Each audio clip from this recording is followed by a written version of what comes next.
Grogu's one of the most mysterious characters in Star Wars, and his rescue from the Jedi Temple has been long speculated. And now we know it was Kelleran Beck, but he had help from the outside. Strap yourselves in as we investigate who sent the Naboo Star Cruiser to Coruscant to rescue Jedi during Order 66. Ah yes, Nubian! We have lots of that.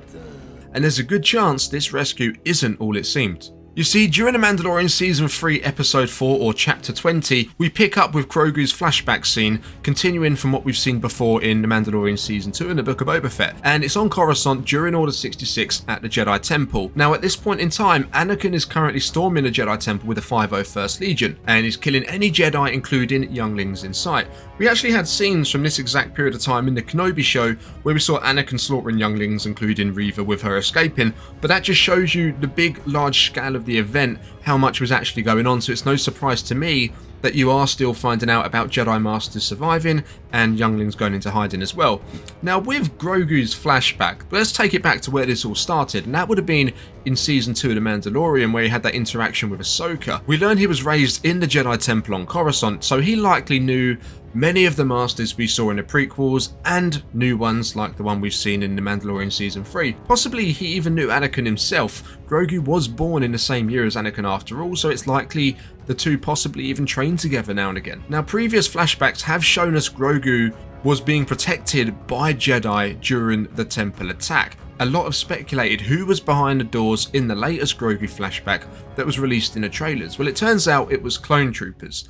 And I'd just like to say, you heard that here first, that was my prediction. Grogu was sent away by these Jedi protecting him to Kelleran Beck, who had a plan in mind. There was a pre-established escape plan which he was now going to take. Kelleran flees the temple with Grogu on a speeder, and they're flying through the Coruscant night sky and they're being pursued by clone troopers. Now this isn't just a random uncoordinated escape, this is very much planned out. He isn't just going anywhere he can go and going to find a ship and leave, it's all pre-planned, which is important to note. Now he makes his way to this particular landing platform where a H-type Nubian yacht is waiting. Now for those of you that aren't familiar with all the names of different ships in Star Wars, well this is also known as the Naboo yacht, used by the Naboo, which is seen in the Clone Wars, Attack of the Clones, and even in The Rise of Skywalker I believe. Now Anakin and Padme once used this yacht when Anakin went to Tatooine to find his mother in Attack of the Clones, and they also used it to rescue Obi-Wan on Geonosis. Now while the yacht itself is mysterious, that's not where the mystery finishes.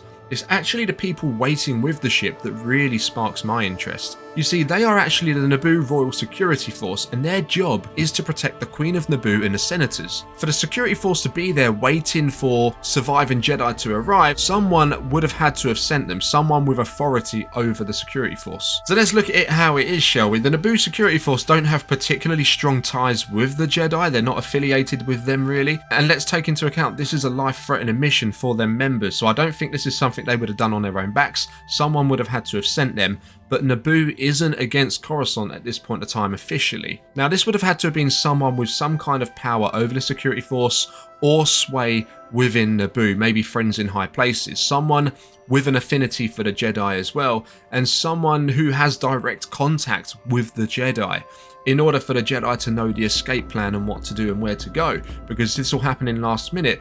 They wouldn't have pre-planned this to that extent. It would have been, they've been contacted during Order 66, we can do this, this is what we've got to do, let's go. And this can be evidence where Kelleran has to fly to a certain location to meet them. Now the timescale of Grogu's escape is a key element. We know all of these events took place in the same night when the Jedi Temple is up in flames, and it wasn't until after the attack, when the temple is already burning, that many others outside of the Jedi Order really understood what was going on. Take Bail Organa for instance, he didn't arrive at the Jedi Temple until it was already up in flames and he was asking what's going on here. And at that point in time, Anakin had already slaughtered the younglings that we see on screen in Revenge of the Sith, and they weren't one of the first kills, they were towards the end of the killing spree. So I think if any of you were thinking Bail Organa, you can safely tick him off the list here, like you can other Jedi such as Yoda, Obi-Wan and other Masters, Padawans and Jedi Knights. Many of them are too busy fighting for their own lives, for their own survival off-world, and probably not even knowing themselves that the temple was under attack to the extent it was. Now it's time to take a closer look at two characters with very strong ties to Naboo, both who shared the benefits of the Royal Security Force. Now the first one we need to look at is Padme. Now during these moments where Grogu is escaping, or around this time,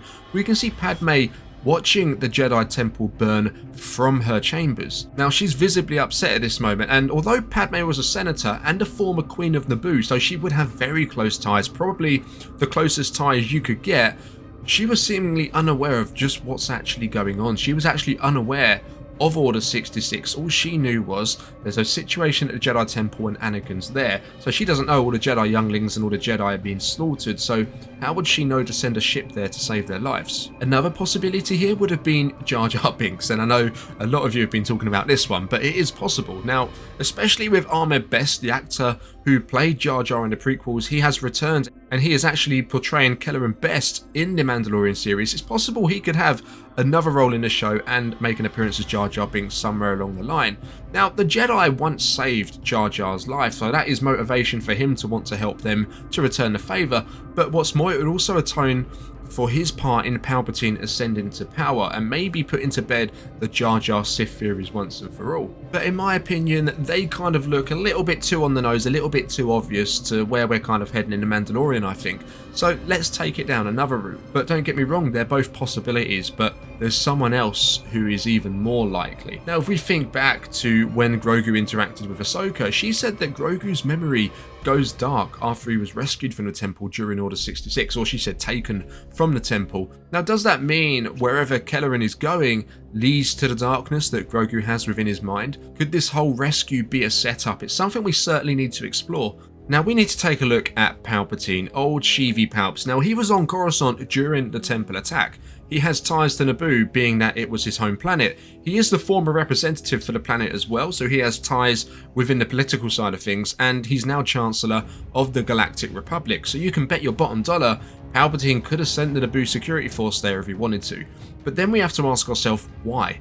I mean, he was the one that ordered the attack on the Jedi Temple after all, right? Palpatine knew or suspected some Jedi would escape during the attack, and this was an effective way to screw them up. Rather than going out hunting them or looking for them, if they all went to him thinking it was a safe haven, then why not? It would be certainly a lot easier that way. And that would also make sense as to why Grogu's memory goes dark. If Kelleran leads Grogu to what he believes to be safety, only to be met by Palpatine. Me personally, I don't just think Grogu's memory would go dark if he was going to be laying on a backwater planet with some Jedi for a few years. But what if it did lead directly to Palpatine, this rescue? The whole thing was a setup, and he has in mind the Inquisitor program, or he just straight out tries to get him executed. So that's how dark this potential story could lead us, but there is one other person that we haven't mentioned yet, and I personally think this one is the one most likely to be the one that orchestrated the rescue. And that is Queen Apolana, Queen of Naboo at the time. Now, she is a friend of Padme's. She was supported by Padme, and she also held similar beliefs to that of Padme. Much of her story is classed as legends now, however, we know current canon still cherry picks some legends, so here we go. In Legends, she was assassinated for hiding Jedi fugitives on Naboo a year after the temple attack, 18 BBY.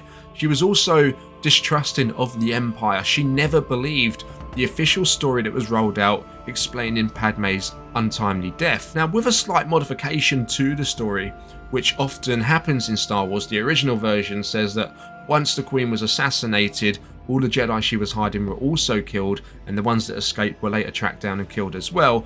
If we slightly tweak that, as that often happens with Star Wars when they take Legends to canon these days, could Grogu and Kelleran be heading to Naboo for safety, only to be plunged into darkness once the Empire finds out a year later and the Queen is assassinated? Now, if Kelleran was on Naboo when the Empire finds out, he could give his life trying to protect Grogu, and that would give that character the heroic death that Ahmed Best, the actor, really deserves. Very possible. Now, the Naboo security force wouldn't think twice if the Queen of Naboo sent them to Coruscant for the mission, and that would potentially be risking their lives, but they wouldn't even question it. Perhaps someone on Coruscant with close ties to the Queen informed her of what was transpiring. Maybe she stepped in to help. Maybe Padme told her. Did Padme somehow find out what was going on? I mean, we see Padme looking out from her chambers at the Jedi Temple, but this could have been earlier on in the evening, and Grogu's attempt to escape and his eventual escape could have been hours later. So this could be a joint effort from the Queen and maybe someone like Padme or Jar Jar or whoever else. But I like to think that maybe it could have been Padme that tipped her off, or she found out by other means. But this could potentially be Padme's final act of heroics before her death, or if not, it could add another character in to the current canon that we don't know too much about, given much of their story as legends now. I'm hedging my bets here personally on the Queen, but I'm curious to know who you think was the rescuer, who was responsible for sending a ship. Let me know in the comments down below. Let's get the conversation flowing. Subscribe if you want to see more theories, and leave a like if you enjoyed today's video. This is the way.